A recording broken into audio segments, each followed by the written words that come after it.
let's talk about delegation. So I know my audience is not a lot, but whatever is there of my target audience, I know for sure does not do a lot of delegation. And the reason I say that, or the reason I assume that, is probably because of our age, right? We're young, we're early on in our career. When I say delegation, I mean for the most part professionally. There is also maybe a personal side to it a little bit, but for the most part, I mean professionally, as in you can delegate to people, or you can use leverage as a form of delegation, like delegating stuff to AI and other such things. So that's basically the whole idea of what delegation is. Now, I think it's a good thing that at our age, we don't get to delegate a lot. You see, any successful person ever, when they speak about all the shit that they've done and their biggest regrets and the mistakes that they made, more often than not, you will hear them say that I should have become better at letting go of control and letting people do things, and letting like talent, finding talent and getting them in the right place and just letting them go crazy. Now, don't get me wrong, I totally agree with that mentality or that philosophy. There's definitely several upsides to it. Personally, for me, though, what I've realized in this phase, non delegation is something that's really helping me right now. Okay, so what do I mean by that? So basically, since we're young, it means we have the opportunity to do more. Now, that means when I say do more, I mean in terms of energy, in terms of time, in terms of responsibility, and maybe even technology, because when we're young, we're in the scene, we know what's happening. And that basically means if we can do more, we can explore more, we can experiment more. And that's a good thing. See, another thing with a lot of these successful folks is, sure, they've done it and they all say that, yeah, my biggest mistake was this and blah, blah, blah. And when I say a lot, I don't mean all of them. A lot of them figured this out really early on. Like, I was reading about Richard Branson, who's the founder of Virgin Atlantic. If you guys don't know about him or about how crazy of a person he is, I would highly recommend you read his biography. It's such a beautiful read. Like, literally at this point is the only thing I'm looking forward to every single day. I mean, there are obviously other things, but it's so exciting just picking up the book, and I get lost, like just completely lost in the book. I would highly recommend it. It's a beautiful book, and the beauty of it, like there is biographies and autobiographies with like Steve Jobs and Elon Musk, which is completely about the authors, and it's full of business and it's really beautiful. That's like on its own dimension. And then there's books like Richard Branson's, right?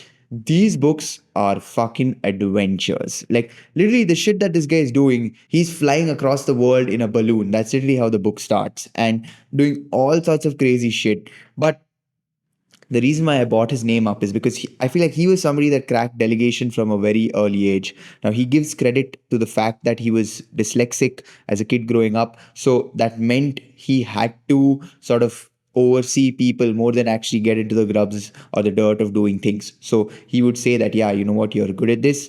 Why don't you go ahead and take it ahead? And he would delegate it that way. But coming back to the point of why the advantage of doing a lot of shit and not delegating at our age is probably a huge win is there are multiple things. All right. So for beginners, you know that the work it actually takes to get shit done. I'll give you a simple example. So at our company, we're building the CRM for our company, right? Like for our internal company. Now, CRMs are not that complex applications, but they're pretty complex in a sense that they store data, and this data is crucial. Like you cannot lose this data. So I think that's the core uh, real purpose of CRM. Above that, everything is just like features and additions, right? But the core idea is we have data of our customers. So we're building the CRM for our company. Now, we got somebody on board to do the tech side of things in our company, right? Now, initially, I was setting crazy deadlines. I was on top of him all the time, like, hey, look, do this. Like, can you get this done faster? Why is this taking so long? This shouldn't be that hard. But then fortunately for me, I was able to get my skin in the game and actually try doing certain tasks that maybe he was struggling with, or working on certain things in parallel with him, because we were like, yeah, that'll get shit done faster. And what I realized from that is, sure, we leveraged a lot of AI to build the CRM, and that's why I was actually able to do it. I don't know too much about coding and all of that. But what I realized is there are a lot of tiny intricacies in whatever the word. There are a lot of tiny details that are just really hard to figure out. Now, from an outsider's perspective, or from my perspective at least, it just seemed like, why is this so hard? It should not be that hard. Like, we just want to replicate this thing that's over here. It should not be that hard. Get it done. But then when I actually tried doing it, I was like, oh fuck, wait, this is like fucking annoying because there are unnecessary bugs that keep coming up. It's so hard to test it. And maybe it works on one test case, but it does not work on another test case. So, if you didn't get the idea of the first thing that I'm trying to get across, is the number one perk of not delegating and actually doing work is you realize or you empathize with the person that has to do the work. So now I'm not like on top of his head, like, dude, when is this getting done? When is this getting done? I know that he's trying to figure it out. I'm like, okay, you continue doing that. Let me know if there's any way that I can help, which, to be honest, I don't have the time to, but at least I'm there. I understand that it's hard. You do you, brother. And at this point I've realized he's also, on top of his game, so he's able to actually figure things out and do things really well. So I'm not really getting into it too much, but I empathize with him, knowing that tomorrow if there's something new that we need to add, okay, it might take a minute. There are going to be these bumps in the road that'll come up, and these things might go wrong, and that's okay. We'll figure it out. Another thing with doing the work is you learn the art of hard work. I think you can teach a hardworking person to work smart, but you can't teach a smart working person to work hard. Okay. So, because the smart working person has convinced to their core belief, this is just from my perspective, this is what I've seen. You might be a smart working person and you might be able to do otherwise. Don't let me define who you are and what you can do. But in my general consensus of it, a smart working person has figured out ways to do things effortlessly, right? Without having to break their head about it, and without really overthinking things or trying 100 different ways. They have cracked a solution to do things easily. That's solid. That's like a huge advantage for a lot of people, a lot of organizations, a lot of companies. But the hardworking person who actually does like 100 different ways and struggles and suffers and then figures it out, over time, I believe this person will automatically gradually move towards the smart working side of the spectrum. But he knows the turmoil or the pain and suffering that he had to go through to actually be hardworking, and that's why even the fruit at the end of the whole experience is going to be better. But not only that, but he can, like, you get what I'm trying to say, like a hardworking person eventually goes to becoming a smart working person. I don't know of too many cases where smart working people have gone to becoming hardworking people, because in a lot of ways smart working people are sort of lazy, and that's one huge advantage of working hard when you're young. Another thing that goes in line with the previous point that I just spoke about is passion and hard work, or the love for what you're doing in hard work. So I was watching this video of Namal Ravikant the other day, and he basically says that the designers in his company, right, they were moving into a new office space. Now, the designers of the company, they were like, hey, you know what? They weren't hired to do this, mind you, but they were like, hey, you know what? This office space, we want to do this to make it beautiful. We want to do this to make it like aesthetic. We want to make like this happen over here to make it functional, and all of those design principles. So it's like they weren't asked to do it, but their love for aesthetics, for functionality, for design is so much that a company where they're going to be shifting from one workspace to another, it does not matter whether I'm paid to do this or not. I want to do it because that's what I love to do. And that's one thing that I'm realizing about myself also. It's so hard sometimes to get me to not do certain things. Like the number of times I've gotten into clash with like the founders of our company because I'm like, I want to do this. And they're like, Dhruv, it's not sustainable. And a lot of times I just like, I don't care. I want to do it because it's fun for me. It's what I want to do. So if you're that kind of person, then you know exactly what I'm talking about, because this video is not even a question for you in that case. Like for you, it's not like an argument in your head, yeah, whether I love doing what I'm doing or I'm looking for an excuse to delegate. Problem is, a lot of people are just looking for an excuse to delegate. Like we're like, yeah, delegate away. Like as you grow in your managerial career, like delegate, delegate, delegate. Even like at Tesla, right? I've read a lot about this. Elon Musk like make sure that the guys in like the managerial level of his company, they actually spend like some percentage. I don't remember the number, but I remember reading in his book very clearly that some percentage of their time is actually spent on doing the work. So if it's a solar panel installation like manager, he will actually have to spend some percentage of his work hours building, so or like attaching or doing something related to solar panels, so that he actually knows what the whole thing is like. And it's the same thing for product developers, it's the same thing for industrial designers, and it again comes back to the whole idea of skin in the game, which I've spoken about multiple times before. A lot of us sometimes, we're even just trying to escape the work. That's where this whole idea of delegation comes from, right? Like, yeah, work hard enough, go above in the cycle enough until you can just get people to get shit done for you.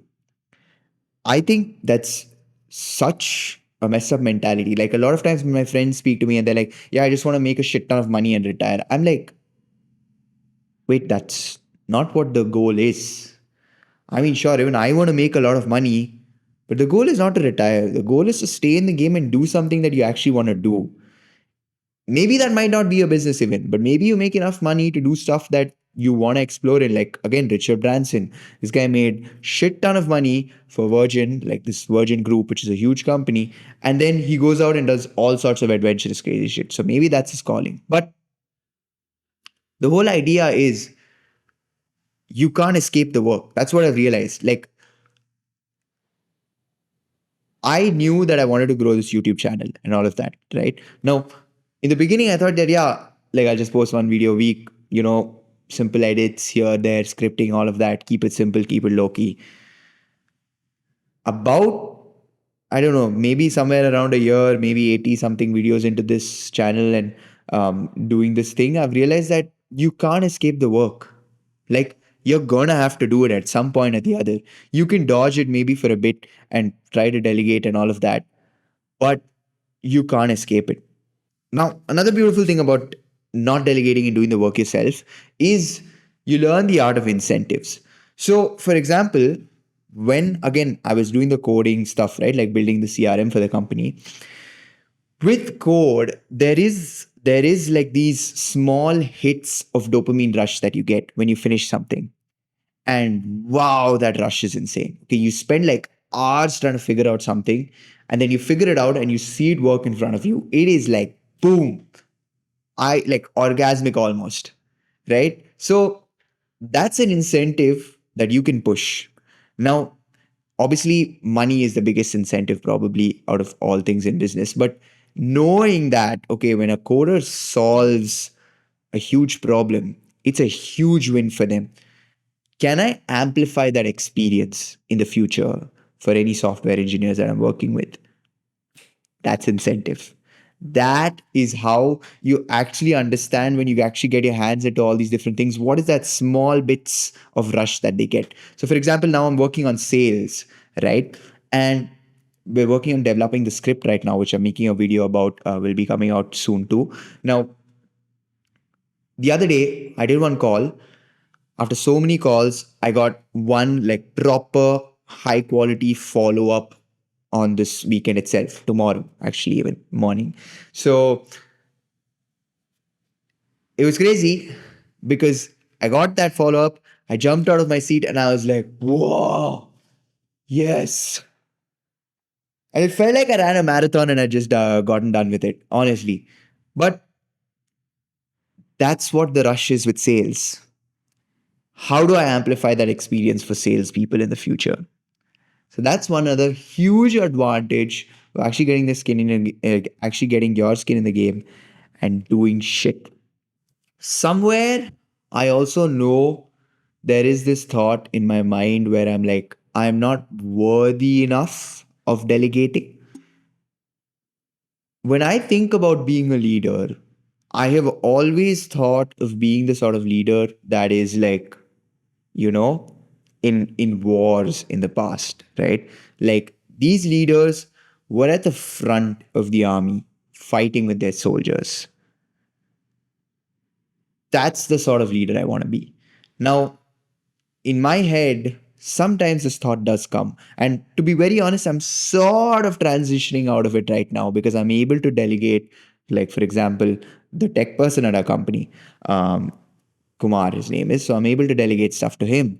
I'm open to the idea of getting like a sales team to delegate the responsibility of developing the script with me. I'm open to the idea of like helping technology like ChatGPT and stuff market stuff or create content for us as a leverage and make things more convenient for us. So I'm not going to act like I feel like, yeah, I should delegate completely, but I'm choosing not to because there are all these benefits. No, somewhere in there, there is also that thought that I haven't earned that yet.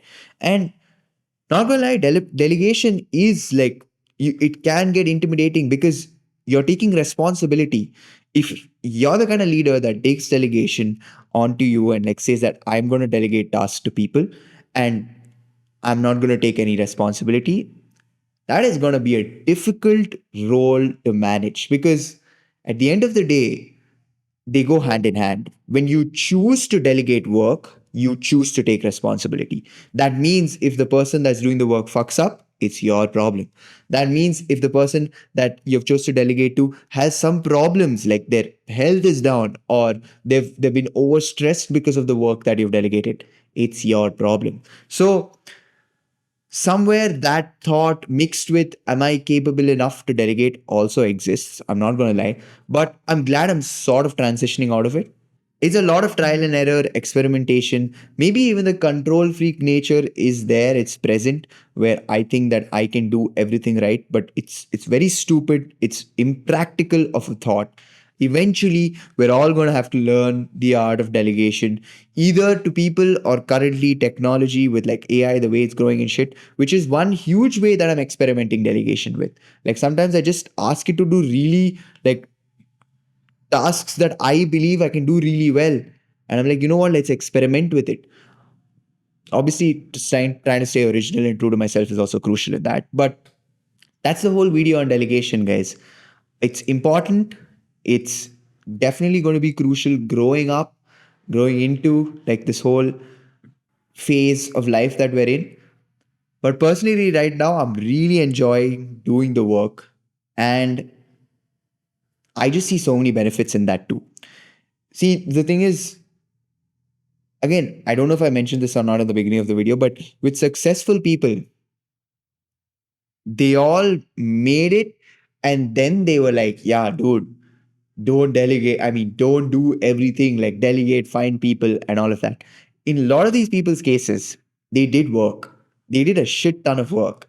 And then they're like, yeah, at that level, they're like, okay, delegate. That's one mistake that I made. But dude, you did the work.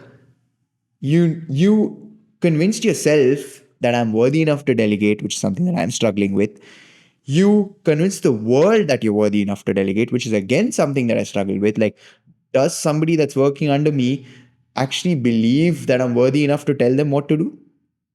I don't know, but I know that that person who made it or that successful person that said this definitely does feel like, hey, I am good enough. So that's what it is with delegation, guys. I hope you guys gained some value from this video. If you made it this far into the video, then you are probably somebody, that's part of, I think, a special community. Or if you made it this far into the video, then a lot of these ideas resonate with you. And the length of this video, also, the reason why these videos are long is very intentional. I consume this sort of content and I know the wonders that it's doing for me. So good on you for making it this far. I mean, like, honestly, dude, thank you, even, I guess, if the views matter. But that's about it, guys, with delegation and this whole idea. I hope you gain some value from it. And until next time, bye.